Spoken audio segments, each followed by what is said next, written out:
ভারতীয় অনূর্ধ্ব 23 দলের ফুটবলার মোহাম্মদ সুহেল তাকে এবার 4 বছরের জন্য সাইন করানো হলো একটি ক্লাবে। এই বিষয়ে বিস্তারিতভাবে আপডেট দেবো আজকের এই ভিডিওতে। থাকছে একজন ভারতীয় খেলোয়াড় আমেরিকার একটি ফুটবল ক্লাবে সাইন করলো, তার বিষয়ে ডিটেলসে বলবো আজকের এই ভিডিওতে। থাকছে বেঙ্গল সুপার লিগে একজন বাঙালি খেলোয়াড়ের সই হলো, তারও আপডেট দেবো। আর দেবো সান হুন্ডালের পর আরও ভারতীয় বংশোদ্ভূত ফুটবলার এবার জাতীয় ফুটবল দলে আসতে চলেছে, তার আপডেট দেবো। সমস্ত খবর এক এক করে বলবো। তার আগে প্রতিদিনের মতো বলবো, খেলার আপডেট খবর পাওয়ার জন্য আমাদের চ্যানেলটিকে সাবস্ক্রাইব করতে একদম ভুলো না। তো চলো শুরু করা যাক আজকের প্রথম খবর। আজকের প্রথম খবরটি শুরু করছি বেঙ্গল সুপার লিগের আপডেট নিয়ে। আর এই মুহূর্তে বেঙ্গল সুপার লিগে কিন্তু আরও একজন খেলোয়াড়কে সাইন করানো হলো, যেই খেলোয়াড়টি লাস্ট খেলছিল ডায়মন্ড হারবার এফসিতে, একজন বাঙালি ফুটবলার যার নাম নরহরি শ্রেষ্ঠা। তিনি কিন্তু এইবার এই বেঙ্গল সুপার লিগের একটি ফ্র্যাঞ্চাইজি দল, যেই দলটির নাম সুন্দরবন বেঙ্গল অটো এফসি, সেখানে তিনি সাইন করে দিয়েছে। এর পরের যে আপডেটটি দেবো, এবার ভারতীয় ফুটবলে আমরা দেখেছিলাম রায়ান উইলিয়ামস, তিনি এবার ভারতীয় পাসপোর্ট পাওয়ার পর আরও একজন ভারতীয় খেলোয়াড় যার নাম সান হুন্ডাল, তিনিও কিন্তু কানাডার নাগরিকত্ব ছেড়ে ভারতের নাগরিকত্ব নিতে চান আর ভারতীয় দলের হয়ে খেলতে চাওয়ার ইচ্ছা প্রকাশ করেছিল। কিন্তু ভারতীয় জাতীয় ফুটবল দলের কোচ খালিদ জামিল একটা ইন্টারভিউতে তিনি জানিয়েছেন ভারতীয় দলে কিন্তু আরও 3-4 জন ওসিআই অথবা পিওআই খেলোয়াড় কিন্তু আসতে পারে। বাট বলে রাখি, এখনও অবধি কিন্তু ওসিআই আর পিওআই কিন্তু সিস্টেমটা ভারতে চালু হয়নি। তো তাদেরকে যে দেশে নাগরিকত্ব রয়েছে সেই দেশের নাগরিকত্ব ছেড়ে ভারতীয় নাগরিকত্ব নিয়ে জাতীয় দলে খেলতে হবে। তিনি এই ব্যাপারটাই অ্যাকচুয়ালি বলতে চেয়েছেন।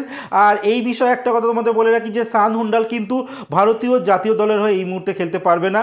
যদি তাকে ভারতীয় জাতীয় ফুটবল দলের হয়ে খেলতে হয় তাহলে সবার প্রথমে তাকে আইএসএলের কোনো দলে খেলতে হবে। সেখানে খেলার পর কিন্তু ভারতীয় নাগরিকত্ব নেওয়া তার পক্ষে অনেকটা ইজি হয়ে যাবে। তো দেখা যাক তিনি এই প্রসেসটা করেন কিনা। যদি প্রপার মানে কোনো আইএসএল দলে না খেলে ডাইরেক্ট ভারতীয় পাসপোর্ট তিনি নিতে চান তাহলে কিন্তু তাকে 5-6 বছর এই মুহূর্তে ওয়েট করতে হবে। তো পুরোটাই কিন্তু আমাদের ভারত সরকারের উপর নির্ভর করছে আর তারা কি করবে। তারা যদি চায় কিছু নিয়মের শিথিলতা এনে ব্যাপারটা যদি অন্যরকমভাবে যদি এই খেলোয়াড়গুলোকে ভারতীয় জাতীয় দলে অন্তর্ভুক্ত করা যায় তাহলে কিন্তু আমার মনে হয় বেটার হতে পারে। কারণ এই মুহূর্তে আর কোনো উপায় তো আমার চোখে আর পড়ছে না। কারণ ভারতীয় ফুটবল দলে যারা এই মুহূর্তে খেলোয়াড় খেলছে তাদের কিন্তু কেমন যোগ্যতা নেই যে ভারতীয় ফুটবলটাকে সামনের দিকে নিয়ে যাবার। আর যারা কর্মকর্তা রয়েছে তাদেরও কিন্তু ভারতীয় যে গ্রাসরুট লেভেল থেকে যে কাজ করার তারও কিন্তু কোনো একটা ইচ্ছা নেই। তো একমাত্র রাস্তা রইল বিদেশে যে সমস্ত ভারতীয় বংশোদ্ভূত ফুটবলাররা খেলছে তাদেরকে ভারতের জার্সি পরে খেলিয়ে দাও। কারণ বর্তমানে এই চেষ্টাটাই কিন্তু সব দেশ করছে আর তারা কিন্তু এতে সাকসেসও হচ্ছে। তো যাই হোক, কোচ খালিদ জামিল কিন্তু তিনি নিজেও বলেছেন যে এই মুহূর্তে ভারতীয় দলে কম করে 4 জন খেলোয়াড় দরকার এই ভারতীয় বংশোদ্ভূত। আর তিনি এটাও বলেছেন যে ভারতীয় জাতীয় ফুটবল দলের কিন্তু এই মুহূর্তে গোল করার লোক নেই, যার জন্য ফল ভুগতে হচ্ছে ভারতীয় জাতীয় ফুটবল দলকে। এর পরের যে আপডেটটি দেবো, একজন ভারতীয় তরুণ ফুটবলার যার নাম রোহান চিবুকুলা, এই 19 বছর ফুটবলার লাস্ট কয়েক মাস আগে অবধি MLS নেক্সট মানে আমেরিকার একটা ডোমেস্টিক একটা ফুটবল হয় যেটা হচ্ছে ইয়াং ট্যালেন্টেড ফুটবলারদের নিয়ে। তো সেই লিগে কিন্তু দারুণ ফুটবল খেলেছে, যার জন্য আমেরিকার সেকেন্ড টায়ার একটা ফুটবল ক্লাব যেই ক্লাবটির নাম স্যাক্রেড রিপাবলিক, সেই ক্লাবে সাইন করেছে এই রোহান চিবুকুলা। তো দেখা যাক এই দলে খেলে নিজেকে কতটা তিনি ধারালো করতে পারেন। যদি ভালো খেলতে পারেন আরও ভালো ভালো ক্লাবে তিনি খেলতে পারেন। আর এই জন্যই বলছি তার বয়সটা কিন্তু এখন অনেকটাই কম আছে। তিনি যদি ভালো কিছু খেলতে পারেন সেক্ষেত্রে কিন্তু ভারতীয় জাতীয় ফুটবলের জন্য অনেকটাই ভালো হবে।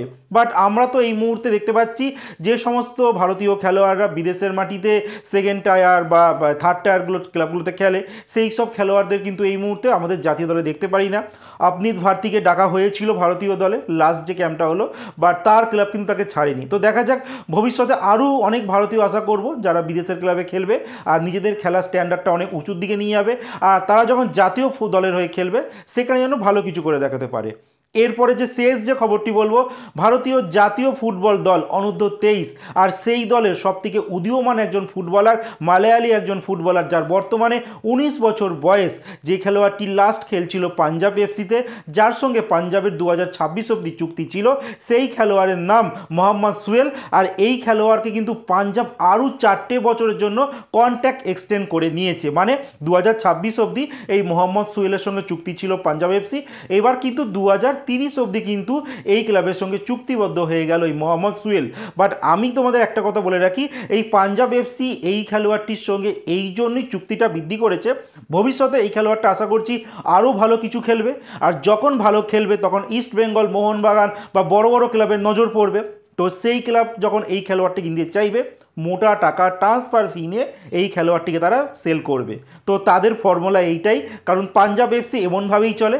কিছুদিন আগে অবধিও দেখেছিলে যে মোহনবাগানের অভিষেক টেকচাঁদ সিং তাকেও কিন্তু এমনভাবেই বার্গারিং করে মোহনবাগানকে দিয়ে দিয়েছে, তারা কিন্তু একটা মোটা টাকা ইনকাম করেছে। তো বর্তমানে এইটাই কিন্তু একটা ফুটবলের মানে নিয়ম, যে কিভাবে পয়সা ইনকাম করতে হয়। যাই হোক, এই নিয়ে তোমাদের কি মতামত তোমরা কমেন্টে জানাতে একদম ভুলো না।